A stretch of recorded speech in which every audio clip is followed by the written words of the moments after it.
আর কিছুক্ষণের মধ্যেই আজ সুপ্রিম কোর্টে উঠতে চলেছে আরজি কর মামলার হাই ভোল্টেজ শুনানি প্রধান বিচারপতি DY চন্দ্রচূড়ের স্পেশাল বেঞ্চে। আর আরজি কর শুনানির দিনেই কিন্তু তেড়ে ফুড়ে অ্যাকশন শুরু করলো ইডি। এই মুহূর্তে সবচেয়ে বড় খবর, সাত সকালেই তৃণমূল বিধায়কের বাড়িতে ইডি। আরজি কর দুর্নীতি এবং আরজি করে খুন এবং ধর্ষণ কাণ্ডে তদন্ত চালাচ্ছে সিবিআই। আরজি করের দুর্নীতি মামলায় সিবিআইয়ের সাথে তদন্ত চালাচ্ছে ইডি এবং এই তদন্তে উঠে এসেছে একের পর এক বিস্ফোরক তথ্য। আর তার মধ্যেই কিন্তু সন্দীপ ঘোষের সাথে ঘনিষ্ঠতার সূত্রে এবার তৃণমূল বিধায়কের বাড়িতে সাত সকালে ইডির হানা। তৃণমূল বিধায়কের বাড়িতে তাণ্ডব শুরু করেছে ইডি, এমনই কিন্তু খবর উঠে আসছে। আরজি কর নিয়ে কিন্তু রীতিমতো শোরগোল হইচই পড়ে গেছে গোটা রাজ্য জুড়ে। সাধারণ মানুষ থেকে শুরু করে বিশিষ্টজন এমনকি জুনিয়র চিকিৎসকরা লাগাতার আন্দোলন চালিয়ে যাচ্ছেন, কর্মবিরতি চালিয়ে যাচ্ছেন। গতকাল সন্ধ্যায় মুখ্যমন্ত্রী মমতা ব্যানার্জির সাথে দীর্ঘক্ষণ বৈঠক শেষেও কিন্তু মুখ্যমন্ত্রীর বাড়িতে ছিলেন দীর্ঘক্ষণ ধরে।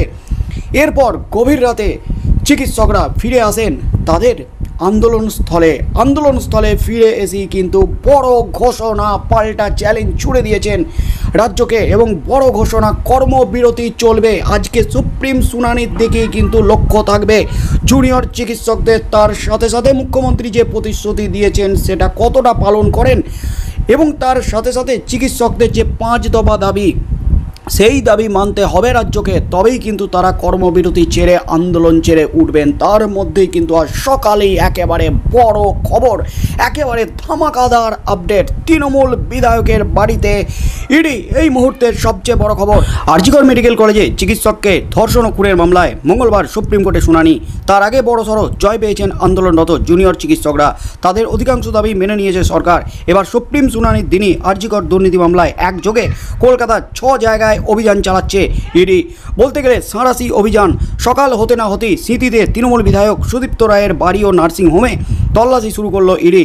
শ্রীরামপুরের তৃণমূল বিধায়ক সুদীপ্ত রায় আরজি কর মেডিকেলের রোগী কল্যাণ সমিতির চেয়ারম্যান ছিলেন।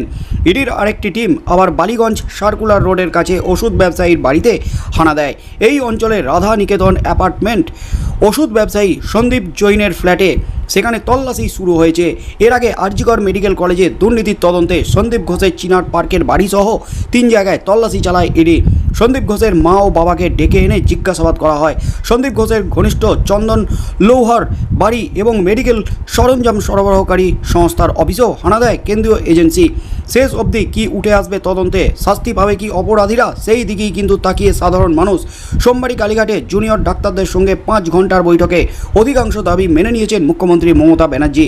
কার্যকরী হলে তবেই কিন্তু কাজে ফিরবেন বলে জানান আন্দোলনরত জুনিয়র চিকিৎসকরা।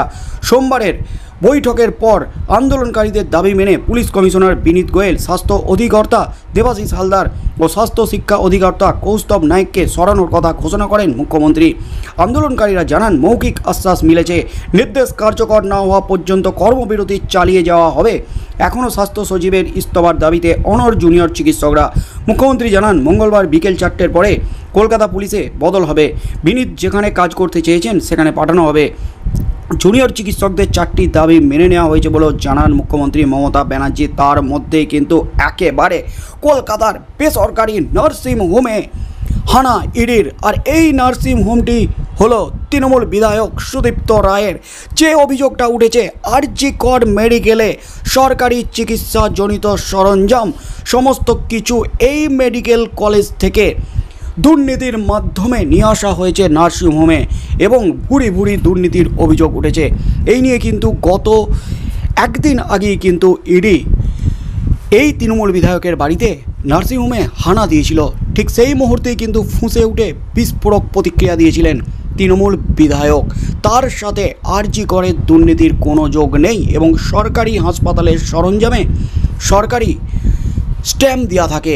এমনকি সরকারি হাসপাতালের সরঞ্জাম কোনো মতেই বাইরে অন্য নার্সিংহোমে নিয়ে আসা যায় না, ব্যবহার করা যায় না।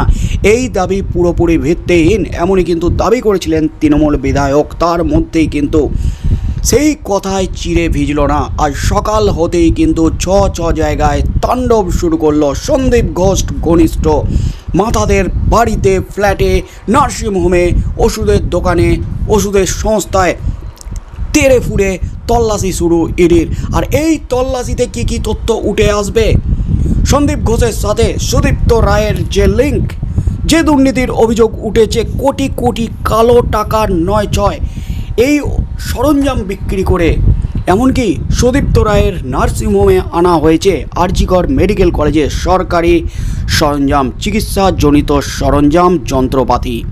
যে অভিযোগটা তুলেছে বিরোধীরা, সেই অভিযোগের ভিত্তিতে তদন্ত করছে সিবিআই এবং ইডি। আজ সেই তদন্তেই কিন্তু ইডি একেবারে নার্সিংহোমে গিয়ে নার্সিংহোমের কর্মকর্তাদের জেরা শুরু করেছে, ম্যারাথন জেরা শুরু করেছে। এমনকি স্মৃতির মোড়ে সুদীপ্ত রায়ের বাড়িতে তল্লাশি চলছে, সুদীপ্ত রায়কেও কিন্তু সকাল থেকেই চেপে ধরেছে ইডি, এমনই কিন্তু খবর উঠে আসছে। শেষ পর্যন্ত কি হতে চলেছে, সুদীপ্ত রায়ের উইকেট কি এবার পড়তে চলেছে, কী তথ্য উঠে আসে? মুখ্যমন্ত্রী মমতা ব্যানার্জি স্পষ্ট হুঁশিয়ারি দিয়ে দিয়েছেন, যারা অপরাধী তাদের রেয়াত করা হবে না, তাদের বিরুদ্ধে কঠোর ব্যবস্থা নেওয়া হবে।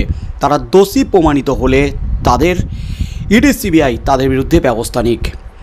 গতকালও কিন্তু দাবি করেছেন মুখ্যমন্ত্রী মমতা ব্যানার্জি, এমনকি চিকিৎসকদের আন্দোলনস্থলে স্বাস্থ্য ভবনের সামনে আন্দোলন মঞ্চে দাঁড়িয়েও বড় ঘোষণা করেছেন, যাদের বিরুদ্ধে অভিযোগ উঠছে তাদের সাথে আমার কোনো সম্পর্ক নেই, তারা আমার কেউ ঘনিষ্ঠ নয়, এবং তাদের বিরুদ্ধে তদন্তে যদি তারা দোষী প্রমাণিত হয় তাহলে শাস্তি হোক, কঠোর শাস্তি হোক, তাদের কঠোর শাস্তি দেব আমি, এমনই কিন্তু বিস্ফোরক বার্তা দিয়েছিলেন মুখ্যমন্ত্রী মমতা ব্যানার্জি। আর তার মধ্যেই কিন্তু নড়ে উঠল এবার তৃণমূল বিধায়ক সুদীপ্ত রায়ের উইকেট।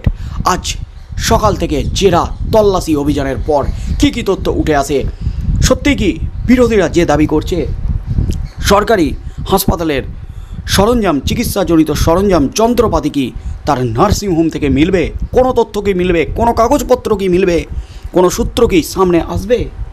এমনকি ওষুধ বিক্রি থেকে শুরু করে একাধিক ক্ষেত্রে যে ভুরি দুর্নীতির অভিযোগ উঠেছে তৃণমূল বিধায়ক, এমনকি সন্দীপ ঘোষের বিরুদ্ধে, সন্দীপ ঘোষের সাথে লিঙ্ক, এমন যে অভিযোগগুলো উঠেছে, আজকের তল্লাশি অভিযান জেরার পর কী তথ্য উঠে আসে? নার্সিংহোমের কর্মকর্তাদের জেরার পর কী তথ্য উঠে আসে?